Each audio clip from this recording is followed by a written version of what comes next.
ever notice how the biggest secrets don't show up in the headlines? They hide in the smallest, quietest details. That's where this story begins. Not with Meghan Markle wearing a white dress in front of millions of people. Not even when she walked down the aisle at St. George's Chapel, but with something most people missed. The way her mom, Doria Ragland, sat all by herself at that royal wedding. Think about it. For a day that was shown to the whole world, with cameras catching every little moment, one of the most unforgettable sights was Doria sitting alone across from the Queen of England. No aunts, no uncles, no cousins, no family members around her at all. Just one woman in mint green, sitting quietly across from the royal family. It looked strange. It felt strange. And in a family where image means everything, nothing happens by accident. So why did the palace, a place obsessed with looks, allow this to happen? Why did Meghan, who always talked about family, have not a single relative from her mom's side sitting in those church pews? That moment wasn't just awkward, it was a clue. A hint that something risky might come out if too many of Meghan's American relatives showed up that day. And when you start looking deeper, you find a blank space in Meghan's family tree. A space the palace worked very hard to hide. Here's where things get unsettling. When Harry and Meghan got engaged, British newspapers did what they always do. They made neat family trees, showing all the names and connections. The royals love those charts. It's part of their image, their proof of legacy. Every name and branch carefully listed for the world to see. But when people looked closely at Meghan's chart, something was off. For Meghan's mom, Doria Ragland, the spot where her own mother's name should have been was blank, just an empty space. At first, people thought maybe it was just a mistake. Maybe Doria had been adopted. Maybe her mom wasn't known. But then the same missing name appeared again and again on different charts. That's when it became clear this wasn't an error. It was on purpose. Someone had carefully left that space empty.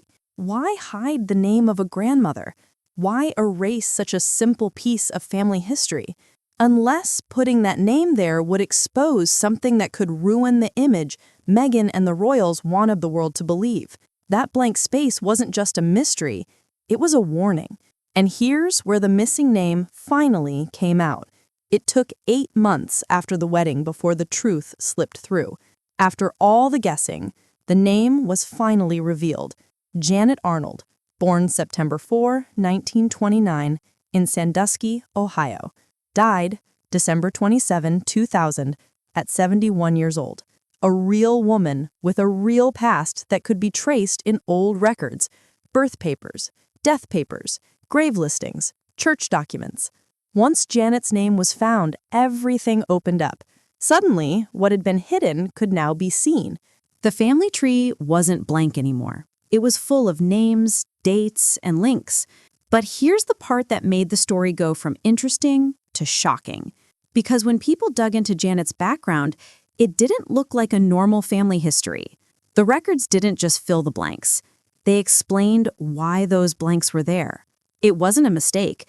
It wasn't adoption. It wasn't bad record keeping. It was a secret that had been buried on purpose. And when it finally came out, it brought claims strong enough to shake both Meghan's family and the royal household itself. When Janet Arnold's name was revealed, it should have been the end of the mystery. The missing grandmother was found, problem solved. But instead, it was just the beginning. Because as people started pulling at the threads of her story, the family tree began to twist in a strange way, and the more they looked, the darker it became. Let's lay it out clearly. Janet's father was James T. Arnold, born in 1909, died in 1939 at only 30 years old. Her mother was Natalie Mae Allen Pritchard, born in 1897 in South Carolina, later buried in Los Angeles at 83. At first glance, that looked like a normal couple, a young man and woman starting a family in the 1920s. But when their family lines were mapped out, something shocking appeared. Nettie Mae's mother was a woman named Gertrude Elizabeth Sadler, and James T. Arnold's mother had the exact same name. 2 different branches pointing back to the same woman. Think about that. Both James and Nettie Mae had the same mother. They weren't distant cousins. They were half-brother and half-sister by blood. That's why Janet's parents' names had been erased from public records. Because once you write those names down together, the truth becomes clear. Janet Arnold, Meghan Markle's grandmother, was the child of a relationship between half-brother and half-sister. This is where the story turns from strange to explosive. According to the records, Janet Arnold was allegedly born from incest, and not the kind people explain away by saying, oh, they were cousins, it was normal back then. No, this was closer than cousins. This was half-brother and half-sister, a relationship that has never been legal in the United States. Even in old royal times, when marrying cousins was common to keep bloodlines pure, this kind of closeness was still seen as a serious crime. The records don't suggest, they say it clearly. Janet Arnold was born from 2 children of the same woman. Now, for legal reasons, people always say the word alleged.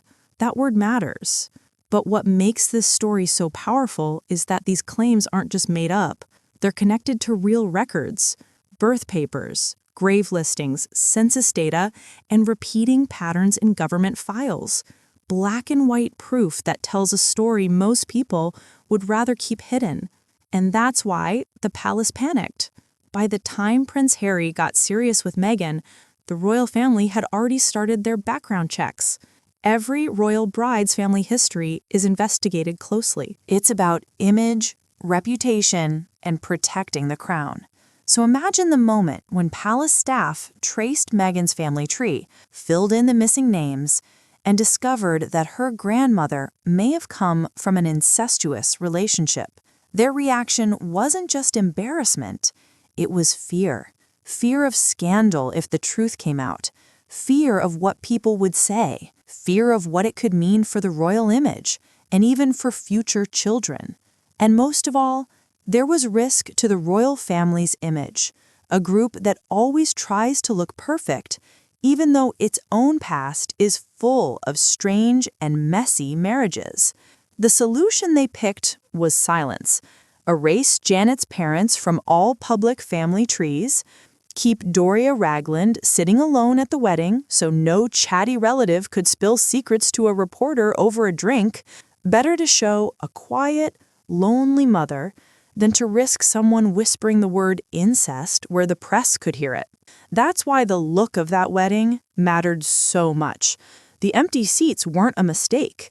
They were part of a plan, a wall of silence to protect a secret that had already been discovered in old records. And that silence says more than any confession ever could, because when powerful families choose to leave blanks in their own story, it usually means they fear the truth behind those blanks more than being found out. And here's the twist. The real scandal isn't what happened. It isn't even that. According to records, Meghan's grandmother was allegedly the child of half-siblings. The real scandal is the cover-up. Because powerful families aren't ruined by mistakes made long ago, they're ruined by the lies and silence built around those mistakes, by trying to erase instead of admit. When the royal family updated Meghan's family tree, they listed everyone else's names except Janet Arnold's parents. That blank spot was left there on purpose.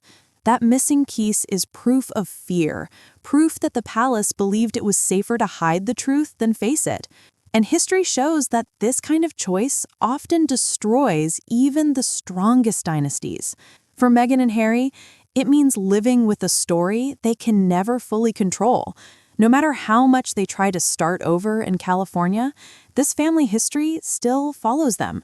Every choice they make, every interview they do, every time Doria appears in public, it's all colored by what the palace already knows.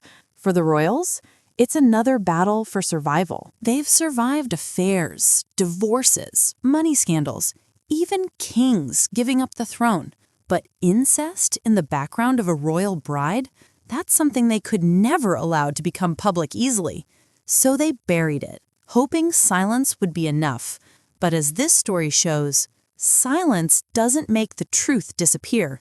It only makes it more dangerous when it finally comes out.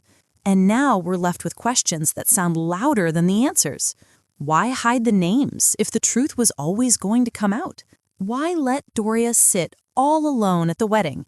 A scene that made people even more suspicious instead of clearing things up. And if this secret, buried for decades, has now come into the light, what else might still be hidden in Meghan's past? Because that's how powerful families fall. Not from what happened, but from covering it up, from the silence that becomes its own proof. In the end, Meghan Markle didn't just walk into royal life carrying her own story. She carried the weight of a family history the palace allegedly tried hard to hide. And as history has shown again and again, it's never the secret itself that causes the most damage. It's the silence that follows.